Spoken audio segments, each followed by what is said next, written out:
Disitulikiti y'e Ssembabule yakutulwa ku Masaka mu mwaka gwa 1997 era ng'okuva olwo ekibiina ekiri mu buyinza kye kibadde kitwala ebifo by'obukulembeze kumpi ku mitendera gyonna.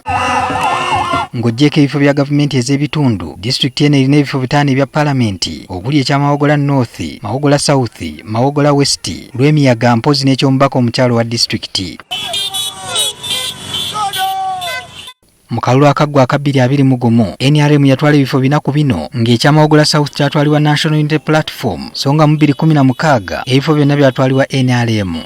Ku kifo ky'omukulembeze w'eggwanga NRM yafuna ebitundu 56 n'obutundutundu 7 ku buli 100 nga bino byakendera okuva ku bitundu 7 ku buli 100 ekibiina bye kyafuna mu disitulikiti eno mu kalulu ka 2016. Kirowoozebwa nti obuwagizi bwa NRM okukendeera kivudde ku kwerumaluma munda mu kibiina.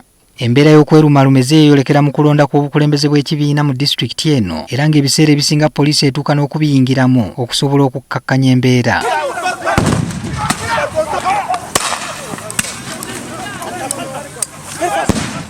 Kati waliwo abavubuka ba NRM mu disitulikiti eno abeesowoddewo okulaba nga banogera embeera eno eddagala okusobola okuzza obuwagizi bw'ekibiina ng'eggwanga lyolekera akalulu aka 2026.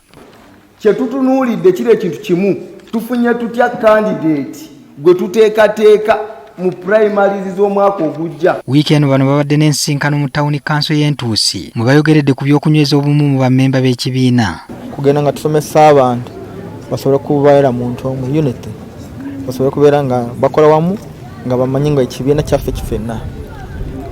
Ate twagala n'okujjukisa abantu eggwanga lino pulezidenti yaligyewa lituusewa ligendawa.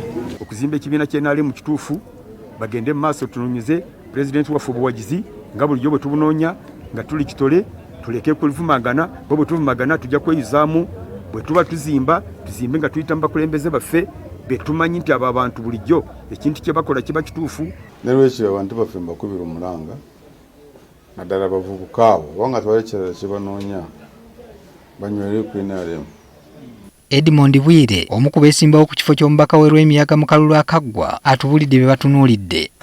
Ekibba mataka kingi mu Lwemiyaga ate twagala kukirwanisa nga ffe nga bavubuka. Ekyokubiri